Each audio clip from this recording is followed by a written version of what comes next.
We are going to be talking about Leviticus B'HAR, and take it away, Rabbi. Thank you so much, Sharon.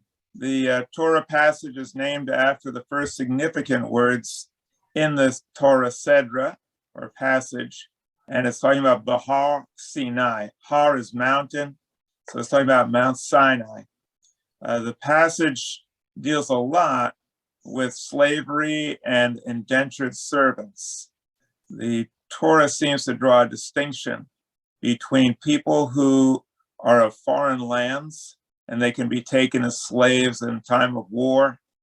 And then there's also people who are within your own group, fellow Jews, who fall into hard times and then become indentured servants. The passage goes into quite a bit of detail about it. Unfortunately, this passage was used as a justification for slavery. And in the South, they said that slavery was ordained by God and that God approves of it.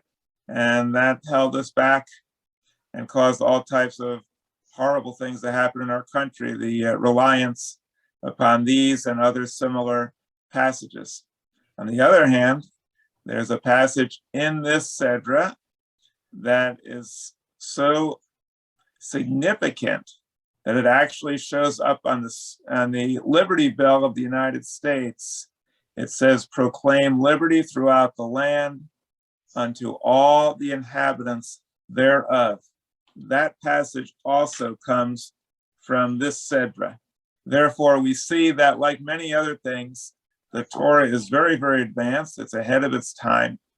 And also it has things that are very archaic that if we take literally, we also will be unleashing some of the horrors from the past.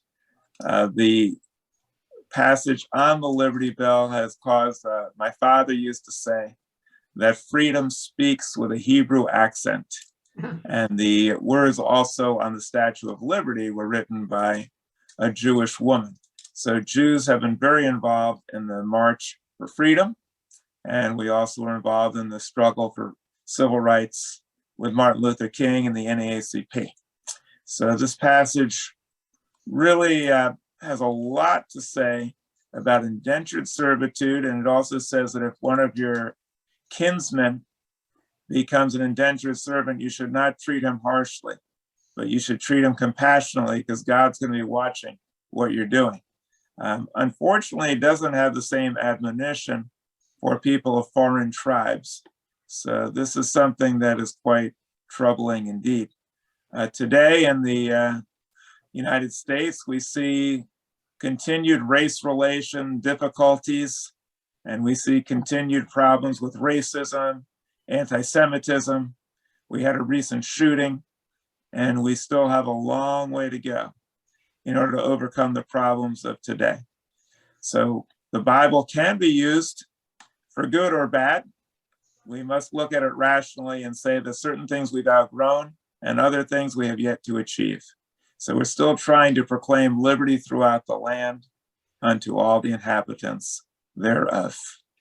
Those are my comments for the Torah reading tonight, and I'll be glad to take any comments or questions from others. Well, Rabbi, Valerie, go ahead. I was just going to ask the rabbi if he thinks that all these shootings and all of this unrest and racial divide really is reflecting basically what you're talking about between now we have Korean versus the Chinese, and we have the Muslims versus the non-Muslims, and the whites versus the non-whites. So do you think that this is very prophetic, and you think possibly, the Torah is trying to explain that we have to be regarded against this type of a situation, even in modern times? Can it be applied? Well, unfortunately, the Torah sanctions and legitimizes slavery and indentured servitude. The line that it says, proclaim liberty throughout the land unto all the inhabitants thereof, it's really talking about the Jubilee year, which on the 50th year, all the debts were canceled. And then also some servants would be released. But it doesn't talk about an end of slavery, but you could say it's a first step. So if we look at the Torah not as a moral guide to the future, but our first step with some inklings and some foreshadowing of where we're going, then you could certainly read it that way. The racial unrest that we have is compounded by two modern interventions. One is the internet, which allows hatred to spread and be bred throughout cyberspace and allows people to feed off of the hate of others, and it tends to normalize it. So this is a very troubling thing, especially when we have no standards. We in the United States believe in freedom of speech, and I think that goes way, way, way too far. You shouldn't be free to advocate mass murder, to teach people how to do it.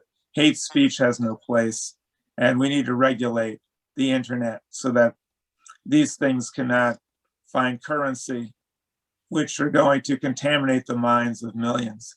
We also have, of course, the problem that we have laws in the United States that allow guns to be in the hands of maniacs and homicidal killers, and they have free access to these guns, and not just guns, but weapons of war. There's a prescription for disaster. So we need to attack the problem in many ways. One is to start limiting what goes on the internet. Two, we need serious restrictions on guns. And three, we need a spiritual transformation of the human heart. There's too much hate and hostility towards other people, what they call the dislike of the unlike. The religions need to deal with all of these problems. Unfortunately, religion has failed to address any of them and has had as much impact on these problems as a white crayon. Anybody else? So, Rabbi, it starts with Bahar Sinai in this parsha. So, but you didn't mention anything about Sinai. So, how does that relate? Well, there really wasn't anything going on Sinai. It just says, "Vayidaber Adonai el Moshe Bahar Sinai lemor," and then it says, which means that God spoke to Moses from Mount Sinai, and he said, "Speak to the Israelite people and say to them." And then he does talk about 6 years of labor and then an entire year of rest. And it's kind of interesting what the passage says. It says that you till the soil and plow the land for 6 years. On the 7th year, the land gets a rest. And God is saying here, if you obey my commandments, on the 6th year, you'll get a bumper crop. The crops will be enough for this year. It'll also be enough to carry you over for the 7th year when you're not tilling the soil. And it will also provide food in the 8th year, because if you haven't sown any plants, then you're not going to get any crops the year after you leave the land fallow. So it's actually saying that you're going to get 3 years worth of crops if you obey God's commandments and you let the land lie fallow. There's absolutely no evidence that this ever occurred, but that's what the Torah is indicating.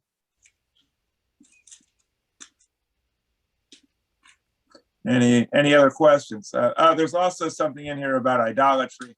It says that you shouldn't worship idols, which we seem to have done in this country. A lot of times we worship wealth. I would say we worship the gun as the original sin and an idol. It's a cold metal object that people look to as their savior. And we worship political parties, and we worship people and blindly follow after them. This prohibition of idolatry should lead us not to worship any person or ideology or political party, certainly. And we should use reason as our guide, not blindly follow authority. Rachel has her hand raised, so I'm going to go with Rachel next and then Harris after that. Okay. Hi, I hope everybody's well. How do you expect to regulate the internet? Same way we regulate anything else. We regulate books, regulate movies. The internet is regulated now. You can't put child pornography on there. So it's a rather simple matter once people decide that that's what they want to do.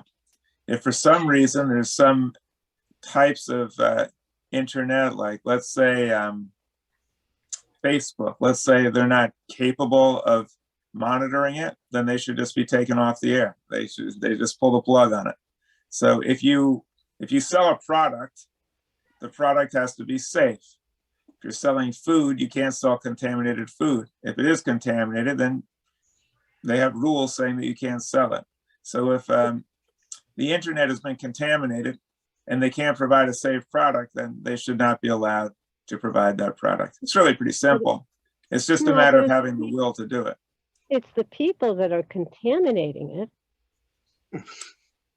It doesn't matter. It doesn't matter who's doing it. If you have a product like like Facebook, and you can't prevent it from being contaminated, then you don't have access to. You can't provide Facebook anymore. You have to have monitors, and you have to have people who are going to make sure that it's provided in a safe way.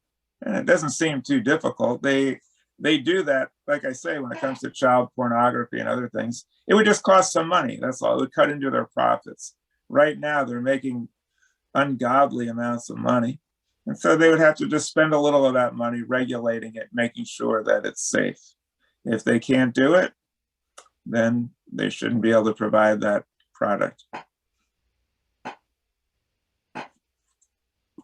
Anybody else? Yeah, Harris has. Okay, can you hear me? Yeah. My feeling is that we will always have hatred in the United States. That's the way it's always going to be. But we've come a long way in 70 years. We went from segregation to a black president. We went from Henry Ford to a CEO of a Jewish CEO of the Ford Motor Company. That was unheard of back in the 50s. So we've come a long, long way. But because we have so many different types of groups in the United States, we will always have hatred because everybody thinks they're right. And religion is fading away also. That's all I got to say. Okay.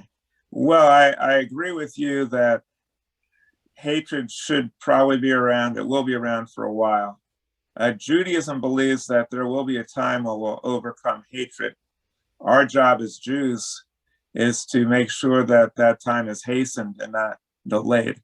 I do agree with you, Harris. If we don't engage in that effort, if we don't tackle issues of relevance, Judaism will fade away. Or if it doesn't, the significance of it will fade away. But if we actually take seriously the mandate to be a light to the nations, and if we actually take our Judaism seriously and try to eliminate hate and replace it with love, then we will not fade away at all. We'll continue as we've always been, to be a dynamic, vital force in this world. But we need all of us working together in order to make that happen. Sadly, so far, at this point in time, it's not really happening very much.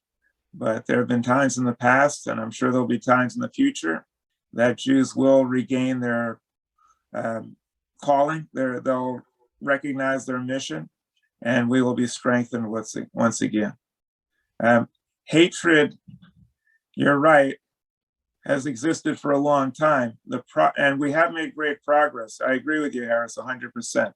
We should not minimize that at all. We've made great progress. The problem is that we have more effective avenues for channeling hatred into violent acts. And Einstein had a quote. He said, "The unleashing of atomic power has changed everything, save man's mode of thinking. Thus we drift towards unparalleled destruction." What he meant was that, yes, we've always had hate and we've always had violence, but now we have the means to perpetrate violence on a scale unknown before. And so unless we develop morally in a hurry, these violent tendencies could cause the destruction of humanity. That's what the problem is. The internet has exacerbated the ways that people can collaborate to do harm and to do evil. And the semi-automatic weapons that are available make it more easier for people to kill on a mass scale. In the past, somebody might take a knife and maybe kill 2 or 3 people. Now they can take a weapon of mass destruction and kill dozens of people. So we need to recognize that it's a different world, and we need to really monitor what's going on and rein in some of these human passions that we have and really join together to make a difference. Anybody else? I think Valerie had her hand raised. Well, I can see Rachel's couple of things. I could see Rachel's point with regard to monitoring the internet because, you know, with rare exceptions such as child pornography, I mean, like, you know, bad speech, incorrect speech, violent, vicious speech is really very subjective. What is acceptable to one level of person or one person is okay for another. So you have to have you can very easily be overly subjective and create more of a problem than you have. And that's a very sticky road to go down. Who's going to be the judge with regard to what is and is acceptable, with the exception of ultraviolet issues such as child pornography, when it's across the board unacceptable. But if somebody wants to call somebody an effing idiot, well, that's free speech. Who's going to say that you can't say that? And we have to be very careful about who is going to be the judge of that. So I can understand her point in that area. With regard to violence and what Harris said, yes, we're always going to have hatred. That goes without saying. But when you don't punish, when it crosses the line between violence and hatred, and we don't have a system that acts swiftly and definitively to punish, if you will, by society standards, those persons that perpetrate this act of violence, which goes beyond hatred, that's where we are right now. We have a court system, we have a judicial system that's saying, oh, you can do this act of violence, but it's not so bad. It's like a drug. It's an entry level offense. It's okay to rob a bank if you don't have a gun. But then if you rob a bank and you use a gun, it's not good. Either something is right or something is wrong. And I think we have a real situation now that from my opinion, we're in a very gray area. Good and bad, right and wrong is being very, very muddied, you know, and it's not being definitive. So you have a situation where you don't know what punishment should fit what crime. And I think as a society, that's a problem that I foresee. And I really am very upset about that. When I see violent acts and you have the perpetrator of this violent act being in jail with the death sentence and is in jail for the next 30 years fighting this death sentence, even though it's definitively guilty, and you're paying for him and I'm paying for him and we're taking care of these people, and the person that he's dead or they killed is still dead. And it's just seems to be, to me, very wishy-washy in our society today, how we punish a violent act, how swiftly and how definitively we punish a violent act. You know, and I'm very frustrated by that. Yeah, well, I share your frustration with our legal system. But the legal system is seriously flawed, starting from the top with the Supreme Court, which has been highly politicized and partisan. You got a guy who's married to someone who's participating in and instigating insurrections, and he's still voting. And he's still making decisions and not recusing himself about whether that information should be turned over. So the whole system is rotten from the top down. And in order to deal with these very vexing societal problems, we need a system of law that is efficient, that's respected, and makes sense. And we don't. Like you say, Valerie, the question is very difficult as far as where do you regulate, what do you regulate, How do you regulate? These things are thorny, difficult questions.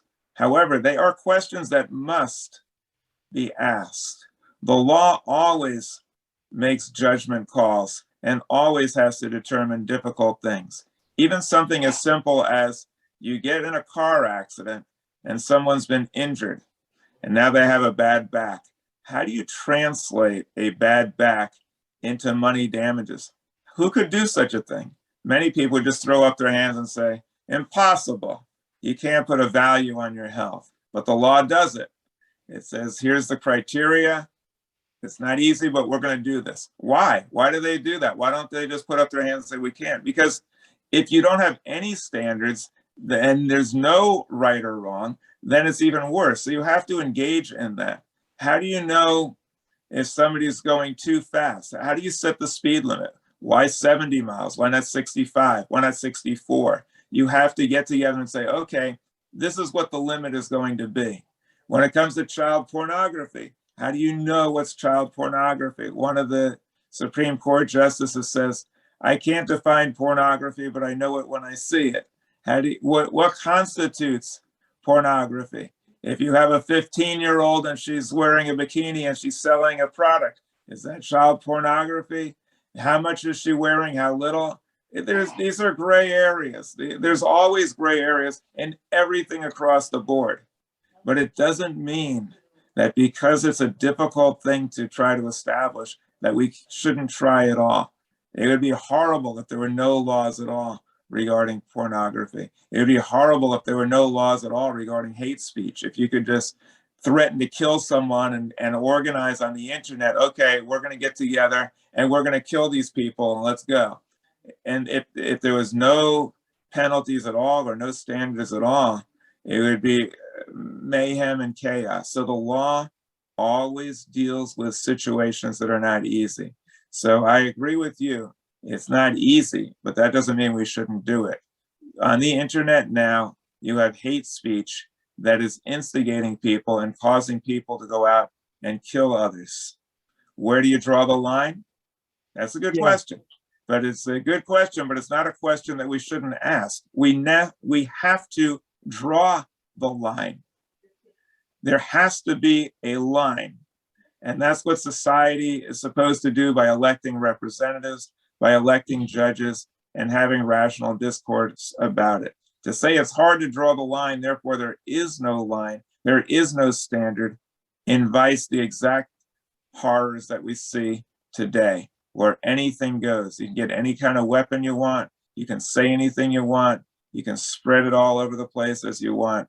That's an intolerable situation, and it's one which is destined to cause mass murder on a daily basis, which we have. We have mass shootings every day in the United States, and it's intolerable, and we need to have regulations that make sense.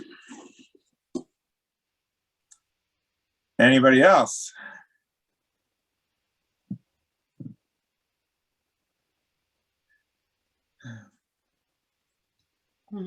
I will share with everyone that I am going to be on vacation for some of the month of June. So I'll be talking to some of the leaders of the congregation, but we might be taking the month off as far as the Torah talk. But I'll be letting you know, and we'll notify you by the internet. So keep an eye out for it. We're going to be at the Carlisle for the next 2 Fridays. And then after that, we'll be back at Mariposa. Hope to see you on Shabbat. Looking forward to it. Sharon, you have any concluding comments you'd like to make? Nope, you said it all. The next 2 Tuesdays, May 24th and May 31st, we'll have Andy Sussman along with Rabbi Barry. So a touch of Torah and a touch of music. And Friday night, we'd love to see you live at Carlisle or on Zoom or YouTube. And thank you all for attending and being part of this. Thank you, Sharon. Thanks, everybody. Thank Lila you. You want to Tov. say something, Harris, or are you just saying Yeah, goodbye?